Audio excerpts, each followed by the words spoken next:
Anti gangster task force ने 5 साल 8 महीने पहले बहरोड थाने पर AK-47 और दूसरे अत्याधुनिक हथियारों से हमला कर हवालात में बंद कुख्यात गैंगस्टर पपला को भगाने के प्रकरण में फरार चल रहे गैंगस्टर राजवीर को गिरफ्तार किया।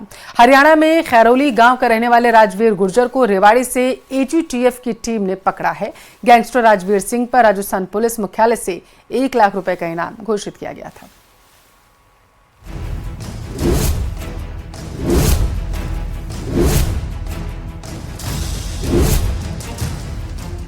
5 सितंबर 2019 की रात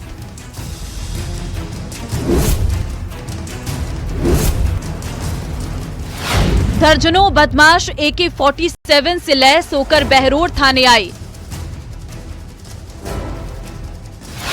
अंधाधुंध फायरिंग शुरू की।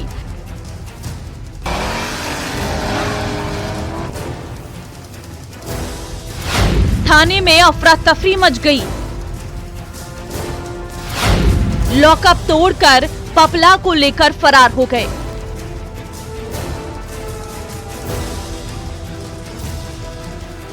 घटना के बाद पूरे प्रदेश में हड़कंप मच गया। पुलिस की कार्यप्रणाली पर गंभीर सवाल खड़े हो गए। हालांकि फजीहत से बचने के लिए आला अधिकारियों ने पूरे थाने को लाइन हाजिर कर दिया। थाने के तत्कालीन संतरी सहित 4 जवानों को बर्खास्त कर दिया, लेकिन समस्या का समाधान बाकी था। पुलिस की साख तब तक बहाल नहीं हो सकती थी जब तक पपला को भगाने वाले दबोच न लिए जाते। पुलिस ने पपला को लॉकअप से छुड़ाने और भागने में मदद करने वाले 32 आरोपियों को गिरफ्तार कर लिया, लेकिन मुख्य आरोपी राजवीर पुलिस की गिरफ्त में ही नहीं आ रहा था। चूँकि राजवीर सोशल मीडिया से दूरी बरताता है, इसलिए पुलिस को उसे दबोचने में खासी मुश्किलें आ रही थी। हालांकि पुलिस के लिए राहत की बात ये रही कि फरारी के करीब 1 साल 4 महीने बाद बदमाश पपला को पुलिस ने महाराष्ट्र के कोल्हापुर से महिला मित्र के साथ गिरफ्तार कर लिया। लेकिन राजवीर पुलिस को चकमा पर चकमा दे रहा था। पुलिस ने उस पर 1 लाख रुपए का इनाम घोषित किया था। मंगलवार को राजस्थान हरियाणा बॉर्डर से पकड़ा गया राजवीर। आरोपी के पास से AK-47 और दूसरे हथियार जब्त किए गए।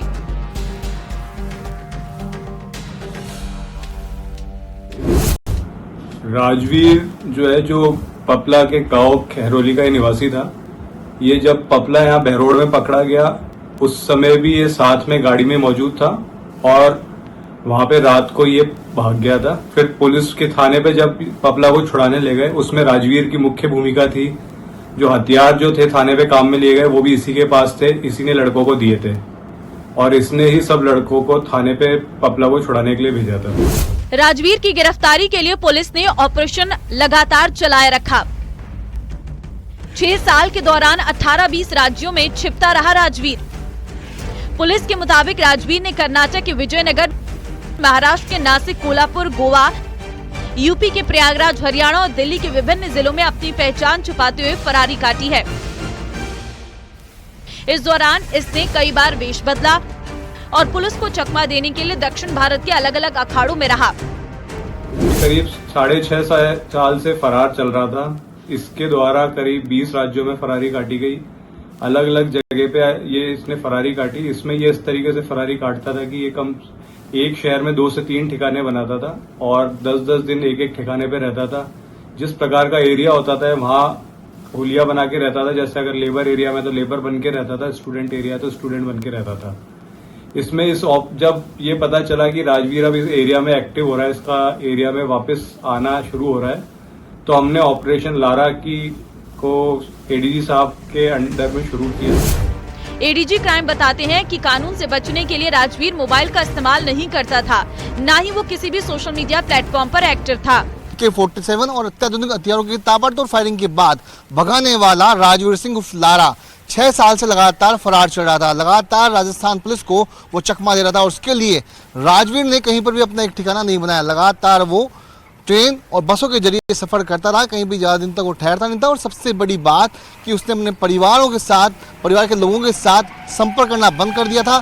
सोशल मीडिया का अकाउंट भी उसने कभी चालू नहीं किया और आखिरकार जब एडीजी क्राइम दिनेश एमएन को इसकी बागडोर सौंपी गई तो 1 लाख रुपए के इनामी राजवीर उर्फ लारा को पकड़ने के लिए एडिशनल एसपी सिद्धांत शर्मा की टीम को गठित किया गया। बताया जाता है कि बदमाश राजवीर बचपन में क्रिकेट का अच्छा खिलाड़ी था। इस कारण गांव में बदमाश राजवीर को लारा नाम से पुकारते थे।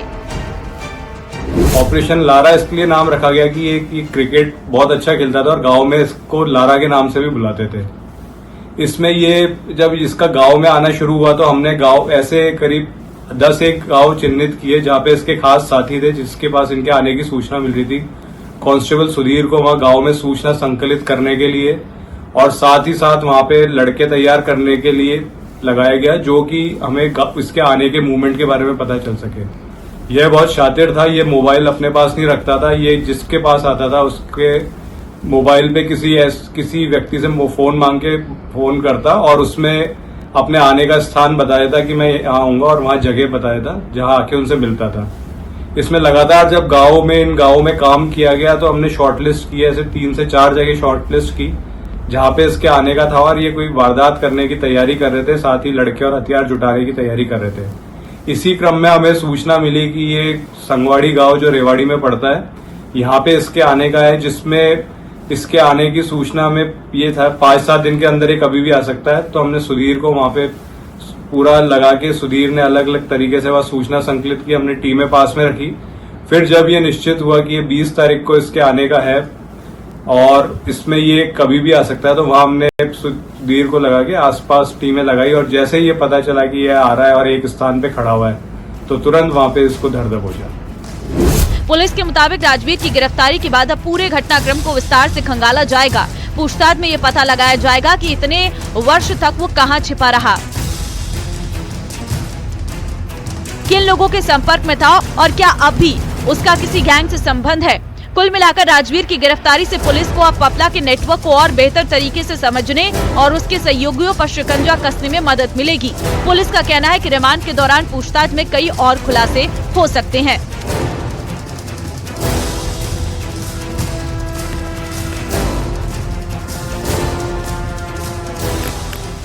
एजीटीएफ की टीम ने रेवाड़ी में जाकर के दबिश दी और आखिरकार 6 साल के बाद जिस लारा उर्फ राजवीर की तलाश थी पुलिस को, वो पुलिस के हत्थे चढ़ गया। कैमरा पर्सन अविनाश के साथ विष्णु शर्मा, न्यूज 18 राजस्थान, जयपुर।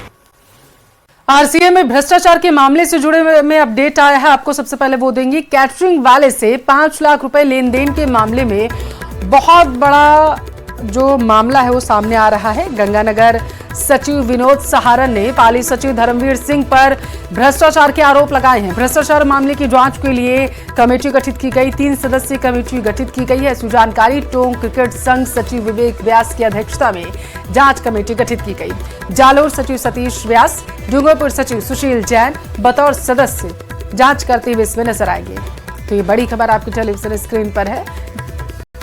ज्यादा जानकारी लेते हैं, हितेंद्र हमारे साथ टेलीफोन लाइन पर जुड़ चुके हैं। हितेंद्र, 3 सदस्यीय कमेटी का गठन किया गया है जांच के लिए, जरा विस्तार से बताइएगा। कि 3 सदस्यों की जो कमेटी बनाई गई है, इसमें टॉक के सचिव हैं एक, और इसके अलावा जो है एक अन्य सचिव भी है। इसमें मैं बता दूं सबसे पहले कि ये किस तरह का मामला है। एक कैटरिंग में 5 लाख रुपए की जो एक धोखाधड़ी का मामला है, जिसके आरोप जो है धर्मवीर सिंह जो पाली क्रिकेट संघ के सचिव भी हैं और जो एडहॉक कमेटी है उसके भी ये सदस्य हैं। तो इनके लिए 3 सदस्यीय कमेटी आज गठित की गई है। हालांकि ये मामला काफी दिन से चल रहा था और बीच में जो कैटरर है उसका भी एक वीडियो सामने आया था कि जो है उन्होंने, और उसमें जो है एक अन्य व्यक्ति पर भी आरोप लगाया जा रहा था। तो इस बारे में जो है आरसीए ने आज जो है एक कमेटी का गठन किया और ये जो आरोप जो लगाया गया है 5 लाख रुपए का, ये गंगानगर जो क्रिकेट एसोसिएशन है, जिला क्रिकेट एसोसिएशन, उसके सचिव हैं विनोद सहारण। उन्होंने पाली के सचिव पर ये आरोप लगाया था कि जो है इन्होंने कैटरिंग के मामले में जो है लेन देन इन्होंने किया था उससे कैटरर से, और ये जो है भ्रष्टाचार के दायरे में था। जी, जांच रिपोर्ट सौंपने के लिए कुछ निर्देश दिए गए हैं क्या? कोई टाइमलाइन सेट की गई? जी, अभी फिलहाल जो है जो कमेटी बनाई गई है उसके चेयरमैन विवेक व्यास हैं। इसके अलावा सतीश व्यास और सुनील जैन, ये 3 जो है सदस्य हैं। जिनकी ये कमेटी बनाई गई है, और इनको 3 दिन के अंदर अंदर जो है ये जांच रिपोर्ट देने के जांच रिपोर्ट देने के लिए कहा गया है। और इनके ऊपर जो है प्रियांशु एंटरप्राइजेज, एक मनीष शर्मा कैटरिंग कंपनी है, उनके ठेकेदार से लेन देन और भ्रष्टाचार के जो है इनके चलिए, ऊपर आरोप ठीक लगाए है गए हैं। हितेंद्र, बहुत शुक्रिया जानकारी के लिए।